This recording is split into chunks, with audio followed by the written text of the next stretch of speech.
Hey there, welcome to another episode of Blake's Everyday Podcast. So, we ended last night at we finished chapter 3 of Exodus. And today we're going to start off at chapter 4. The video was super short. On a normal night, I'd be able to do more chapters last night, but I don't know. I was so tired by the time that we finished up, but yeah. So I'm gonna start this one a little bit earlier. I'm not gonna be able to finish it just on one take, just because I figured, hey, I'll do 15 to 20 minutes while we have a commercial. Well, not a commercial break, but a break in the periods, because the Tampa Bay Lightning are playing right now. So during this intermission, I can read a little bit, pause it, watch the game, and then start off where I left off when the game starts back up. But we are at chapter 4 of Exodus, and the title for chapter 4 is Signs for Moses. Moses answered, "What if they do not believe me or listen to me and say, 'The Lord did not appear to you'?" Then the Lord said to him, "What is that in your hand?" "A staff," he replied. The Lord said, "Throw it on the ground." Moses threw it on the ground, and it became a snake, and he ran from it. Then the Lord said to him, "Reach out your hand and take it by the tail." So Moses reached out and took hold of the snake and turned back into a staff in his hand. It turned back into a staff in his hand.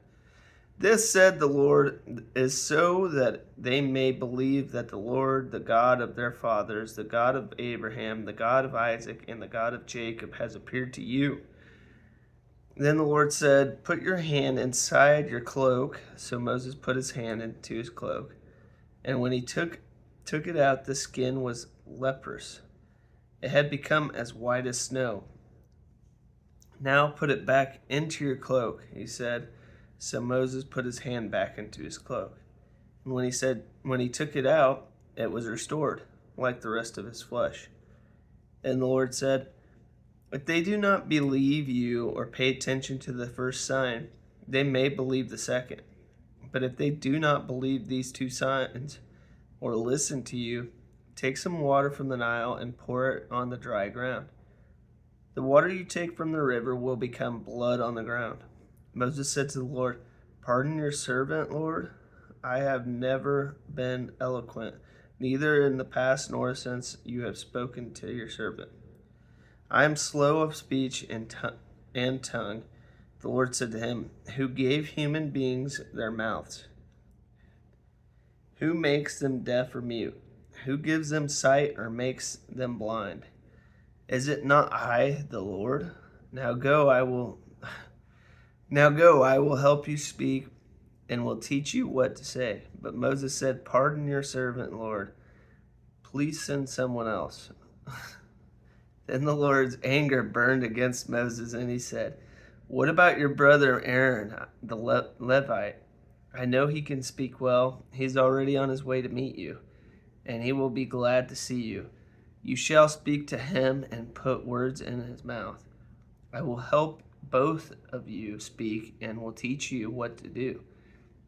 He will speak to the people for you, and it will be as if he were your mouth and as if you were a God to him. But take this staff in your hand so you can perform the signs with it." All right, here, hold on. I'm just going to turn this on. Maybe this will... There we go. Oh, man. No, that's actually a lot better. I've been reading without that on, and it's so dark on my Bible that it's like, I don't know, kind of messes with your reading when you can't really see the words. You gotta go up close. So then Moses went back to Jethro, his father-in-law, and said to him, "Let me return to my own people in Egypt to see if any of them are still alive." Jethro said, "Go, and I wish you well." Now the Lord had said to Moses and Midian, "Go back to Egypt, for all those who wanted to kill you are dead." So Moses took his wife and sons, put them on a donkey, and started back to Egypt. And he took the staff of God in his hand. The Lord said to Moses, "When you return to Egypt, see that you perform before Pharaoh all the wonders I have given you the power to do. But I will harden his heart so that he will not let the people go.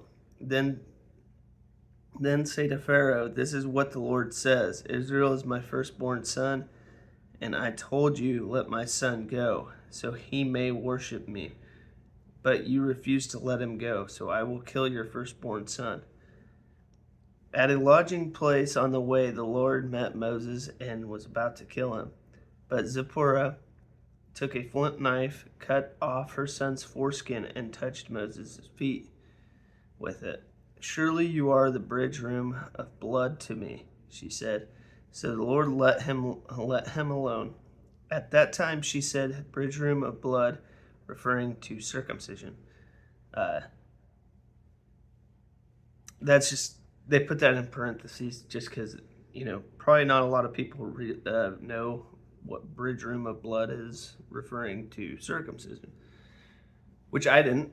So, lesson learned. And sometimes it'll kind of go like that. Like sometimes it'll do parentheses and I just don't stop to say that, but maybe I should start. But the Lord said to Aaron, "Go into the wilderness to meet Moses." So he met Moses at the mountain of God and kissed him. Then Moses told Aaron everything the Lord had sent him to say.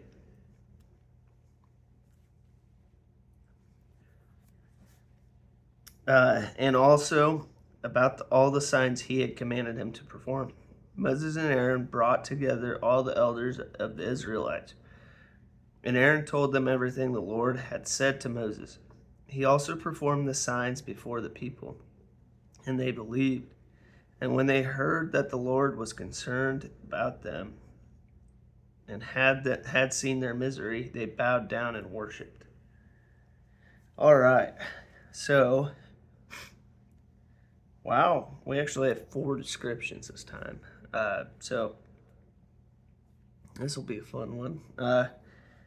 So chapter 4, verses 1 through 9. Here we see the series of miracles that God gave to Moses and the Israelites to bolster their faith in Moses. Message and mission.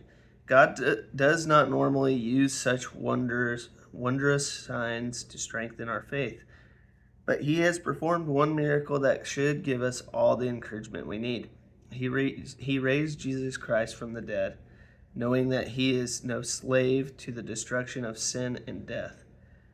This miracle should give all of us faith in God's promises and hope in the good news he offers. Chapter 4, verses 10 through 12. Moses may have had a speech impediment, but that wasn't a legitimate excuse for not following God's plan. He didn't have an accurate perception of who he could become with God's help. While Moses was engaging in a kind of self-examination, he was doing so with a negative, fearful attitude. He was not yet willing to be changed by God. Our weaknesses should never be an excuse to avoid spiritual renewal. With God's help, anything is possible. We need to realize that God can capitalize on our strengths, helping us reach our full potential. So, that's that's with everybody. There's so many people out there that just think, hey, I'm just not ready yet to fulfill what God's trying to put into me, and trying to, God's trying to lead me, but I'm not ready to take those steps. Or, for example, I'm not going to get into too many examples, but, there's so many people in the world that, God does have, everybody has a plan through God, right? Everybody has a job through God. Everybody has a plan through God. But, even Christian people, it's there's a lot of us that are never ready. And that's just not true. I mean, we're always going to be ready. The plan that God puts forth in you isn't ever going to be easy. It's going to be difficult. It's going to be challenging. And you just got to jump. It's almost like starting a new job that doesn't really train you correctly, and they just say, hey, sink or swim. But this isn't like that in a particular way.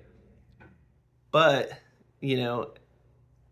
it's almost like, hey, you're going to figure it out through God. Trust in his ways.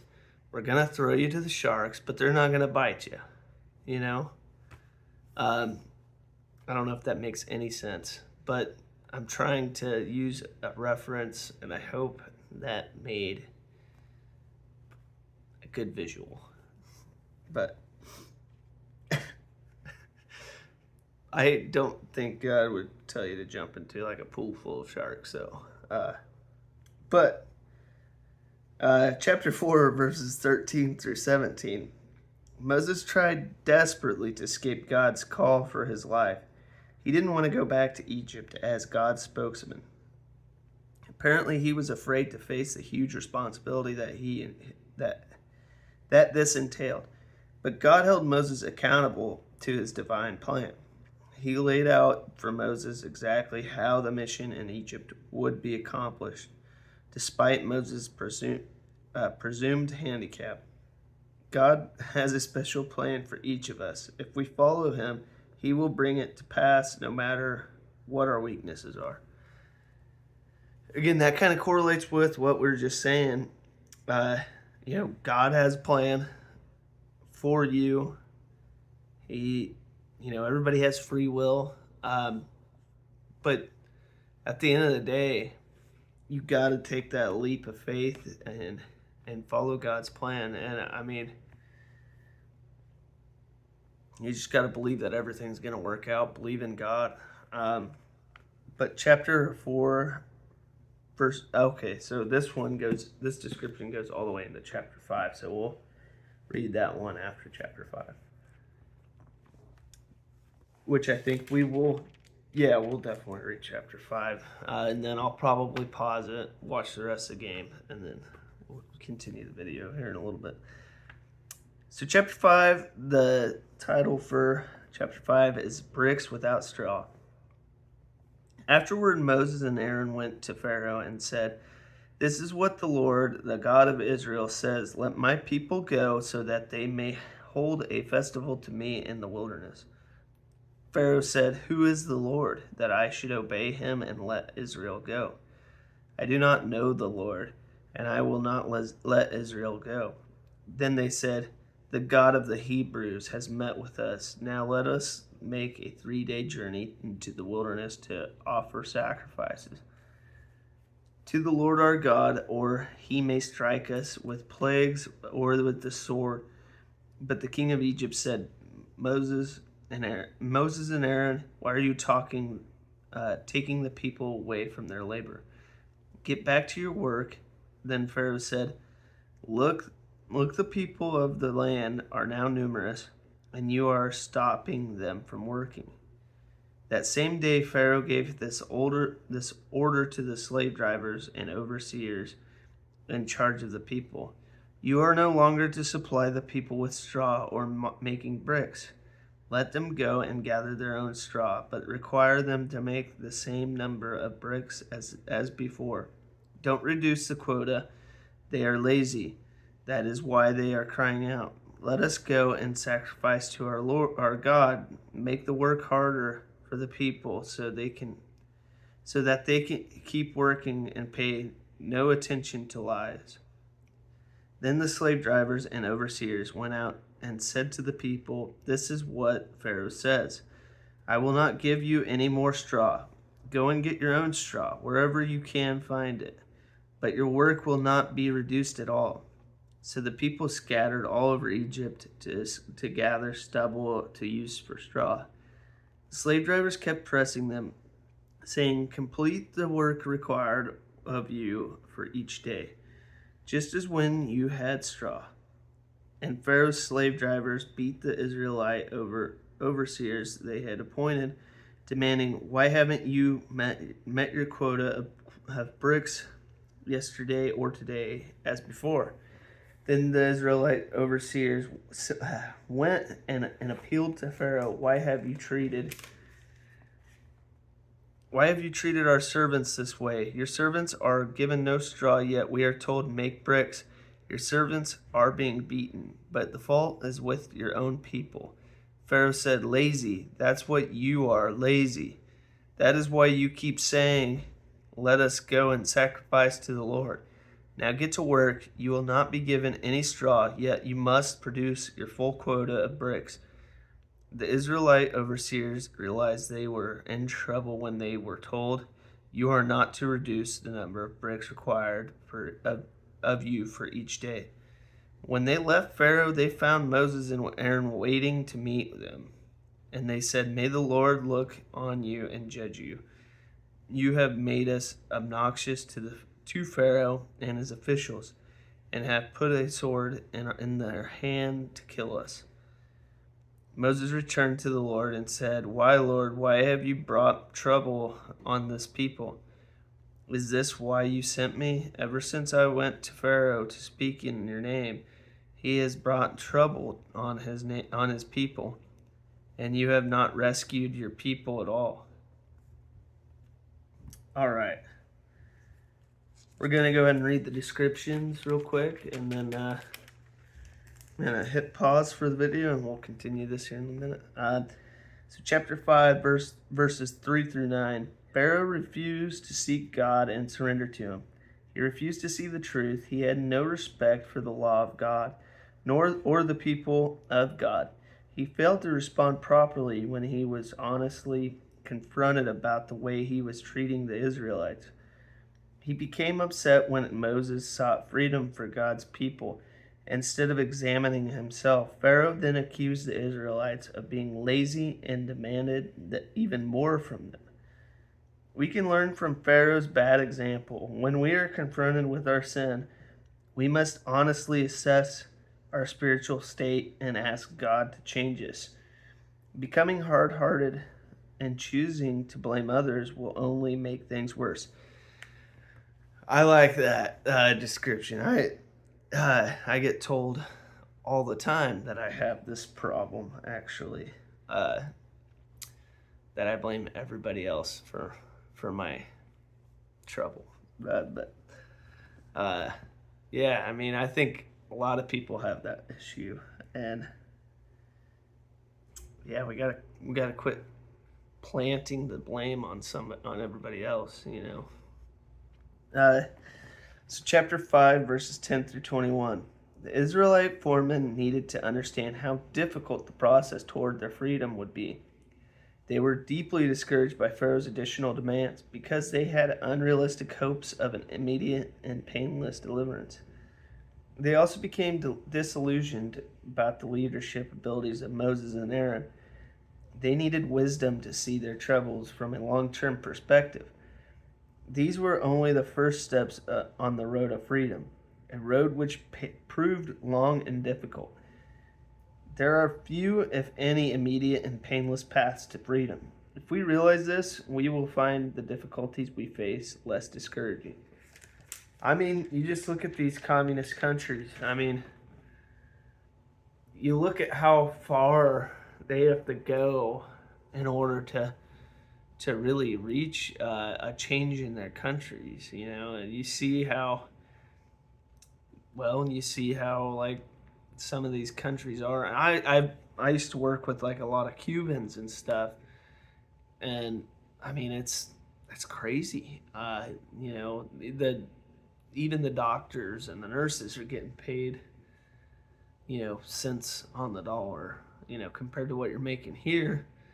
And you know, one of my Cuban friends, he's telling me that you get paid like that, but like when you go to the store to buy a Coca-Cola or something, it's still about the same amount of money to buy. So, and I'm not saying that that's the big issue. I mean, money is definitely a big issue, but you see how far these people will go to find freedom, and you got to be patient for it. The revolution will come. But yeah, it's just wild. So chapter 5, verses 22 through 23. Moses prayed to God with perplexed honesty. He faced a real problem in following God's plan for freeing Israel. The people were encountering increased suffering. Moses, however, did not yet realize that God was preparing to force Pharaoh to let Israel go. God had not failed the test of trustworthiness. Freedom is often a lengthy process, and we need to recognize this as we seek spiritual growth. If we do, we will be less likely to be discouraged by the obstacles we face along the way. Another good description, and honestly, I mean, it's almost like you see a Christian, and they don't just dive right in. Everybody's got their own issues, and it takes a while longer for others. And I mean, I had this exact problem. But once it clicked, it's just been clicking, But, and, I want to get better every day. But basically, I mean, you think about,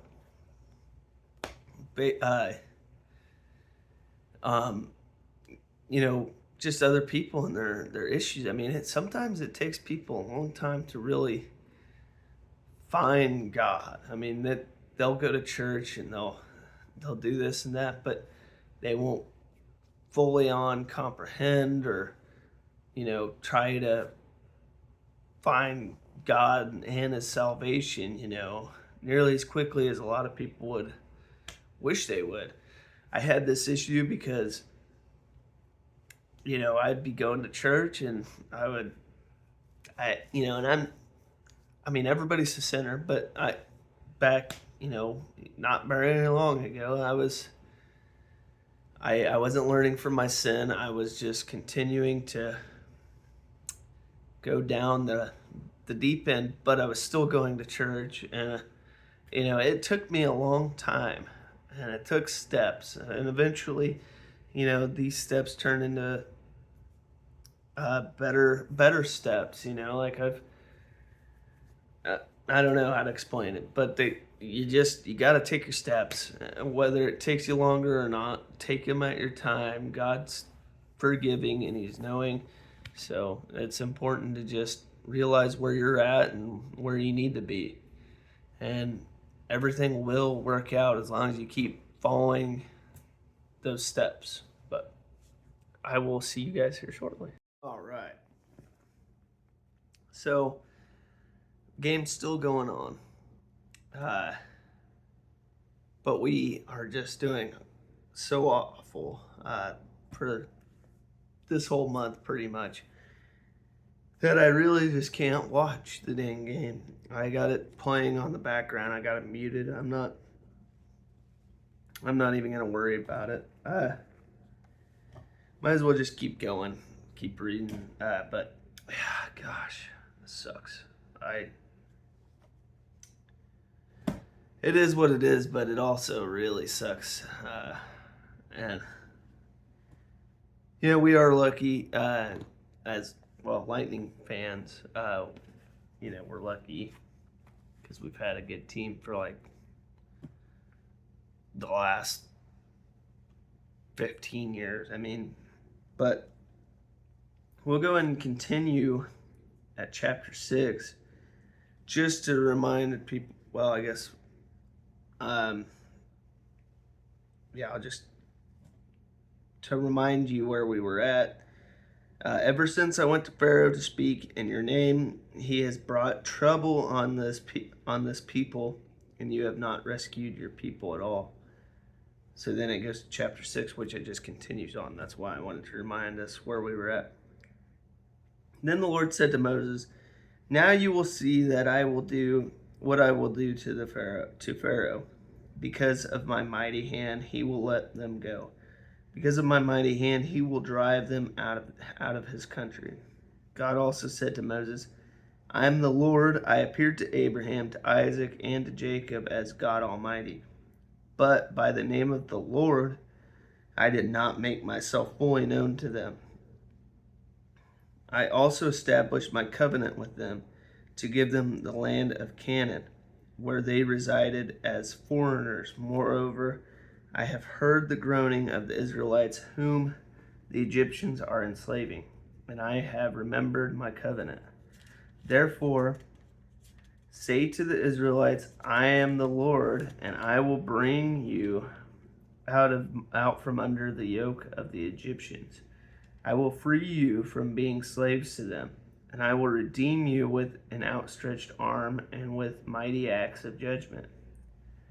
I will take you as my own people, and I will be your God.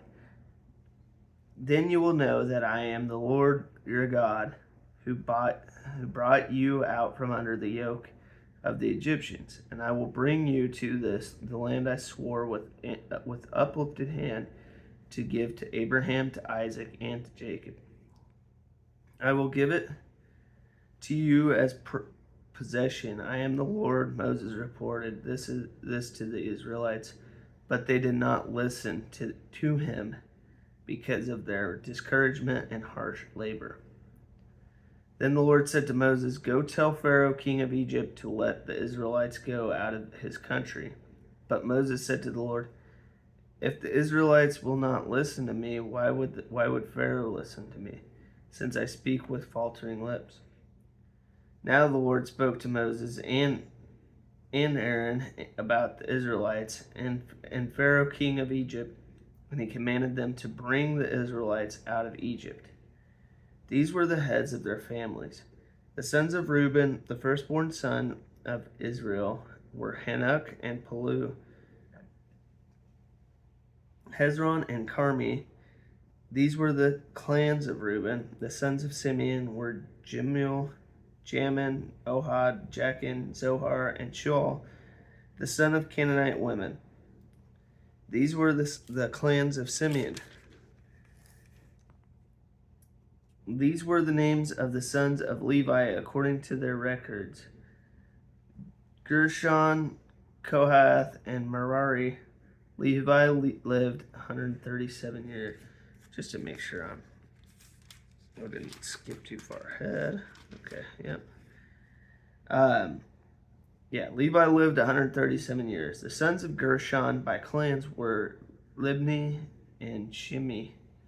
The sons of Kohath were Amram, Izhar, Hebron, and Uzziel. Kohath lived 133 years. The sons of Merari were Mali and Mushi. These were the clans of Levi according to their records. Amram married his father's sister Jochebed, who bore him Aaron and Moses. Amram lived 137 years. The sons of Izhar were Korah, Nepheg, and Zikri. The sons of Eziel were Mishael, Elzaphan, and Sithri. Aaron married Elisheba, daughter of Amminadab, the sister of Nahshon, and she bore him Nadab and Abihu, Eleazar, and Ithamar. The sons of Korah were Esir, Elkanah, and Abiasaph. These were the Korahite clans. Eleazar, son of Aaron, married one of the daughters of Putiel, and she bore him Phinehas. These were the heads of the Levite families, clan by clan. It was this Aaron and Moses to whom the Lord said, "Bring the Israelites out of Egypt by their divisions." They were the ones who spoke to Pharaoh, king of Egypt, about bringing the Israelites out of Egypt. This same Moses and Aaron. Now when the Lord spoke to Moses in Egypt, he said to him, "I am the Lord. Tell Pharaoh, king of Egypt, everything I tell you." But Moses said to the Lord, "Since I speak with faltering lips, why would Pharaoh listen to me?" My goodness. I can only imagine, God just being like, "Do it, dude." But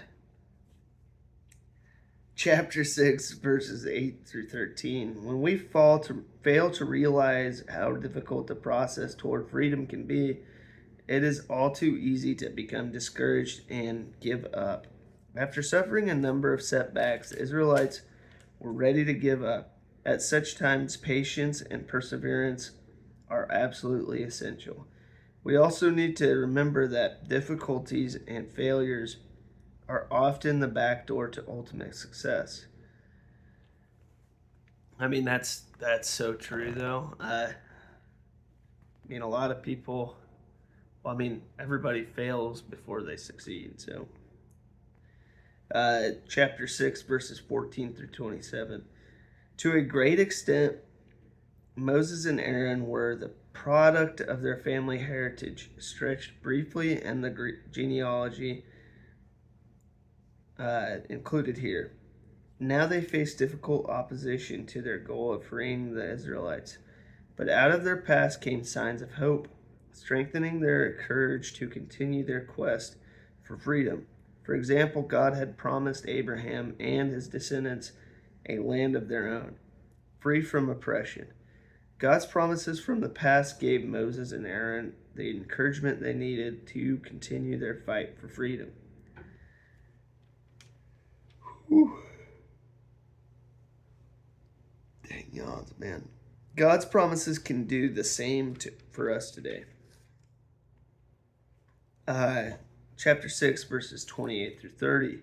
Once again, we are reminded of God's insistence that Moses respond in faith despite his fears and his perceived speech problem.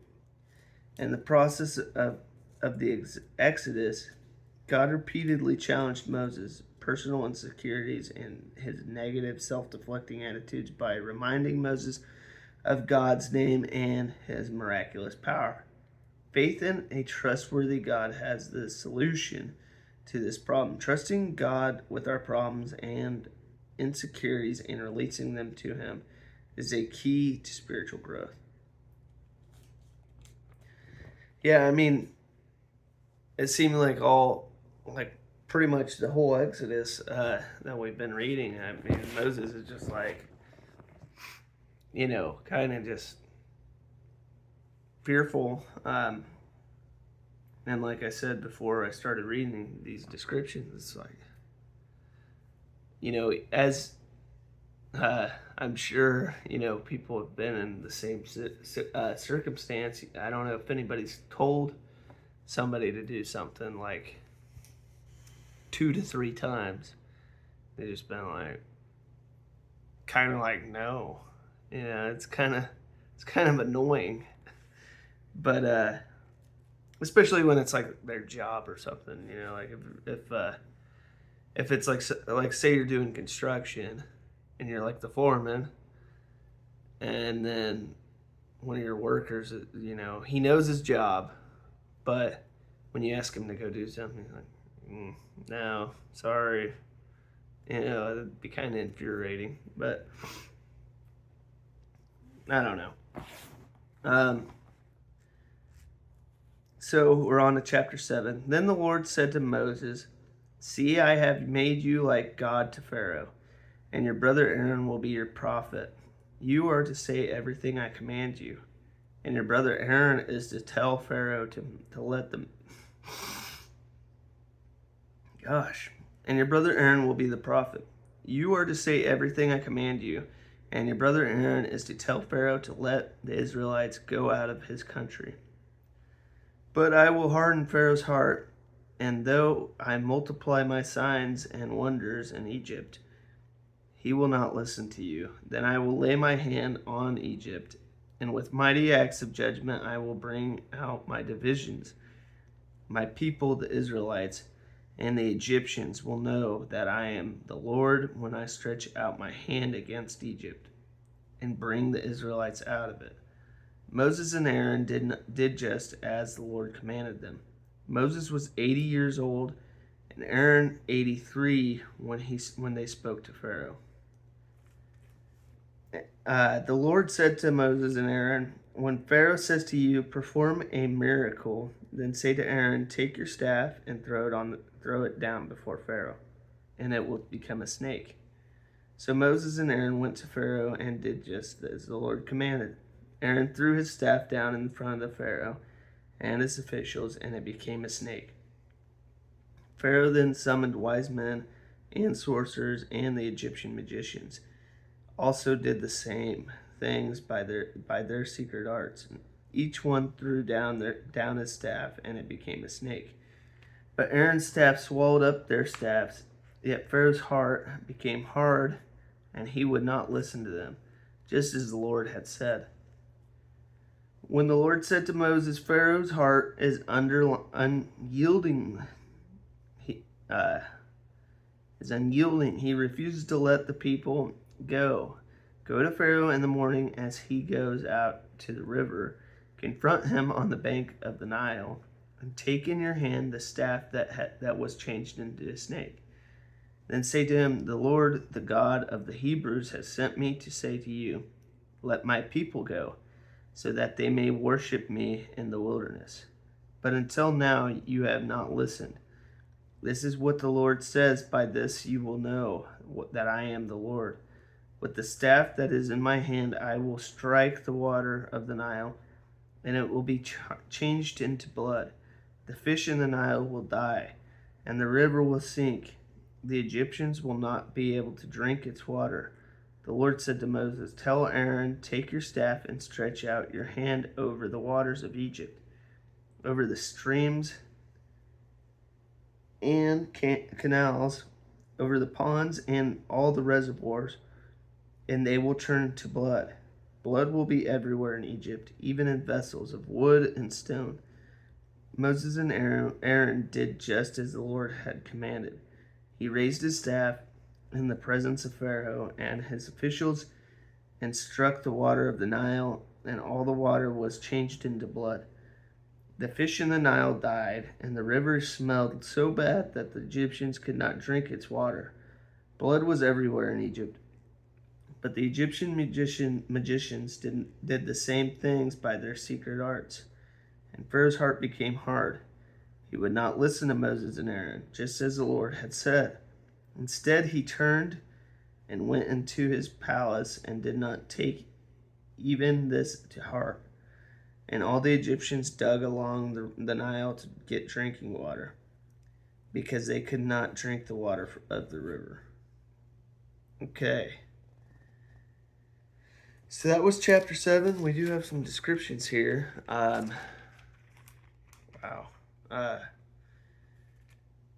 I think we'll stop there too. But we'll go ahead and read the descriptions and say a quick prayer.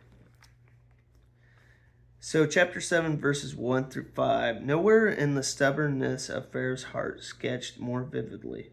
Moses and Aaron were fully involved in the process of confronting this unyielding persecutor.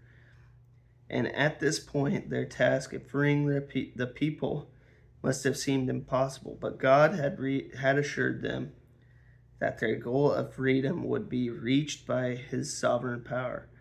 We may be battling a powerful, unreasonable enemy, internally or externally. But when God desires something to happen, it will happen, regardless of the opposition. Chapter 7, verse 7. Notice that Aaron is the older son, but God called Moses to be the primary leader. This cuts across the grain of cultural expectation. Firstborn was always considered the first in line for a position of power or influence. But God often chose unlikely people to accomplish his plans. Consider also Isaac, Jacob, Judah, Joseph, Gideon, and David. None of them was a firstborn son, but all were given a significant part to play in God's plan. God often does things that surprise us. He uses unlikely people, no matter what our past. Each of us have a special place in his plan. That kind of goes with before when I was talking about that. The last description correlates with chapter 8, so we will wait to read that one. All right, we can go ahead and close up. Oh man, I severely need a haircut, like real bad. But enough of my talk. Dear God, we come to you tonight, just happy and healthy. We're so grateful that you've gave us another day in our lives. We're so happy and grateful that you've kept our families happy and healthy and safe from the darkness of the world, Lord. The world is becoming more and more to what you have said and what we read about in these books that you've given us, Lord. And we just pray that we continue to walk in our faith and preach the good word and tell everybody, we just want to follow in your word, Lord, and take as many people to heaven as we can. But we're so grateful, Lord, and amen. Again, I need to work on my prayer, but it's Monday, right?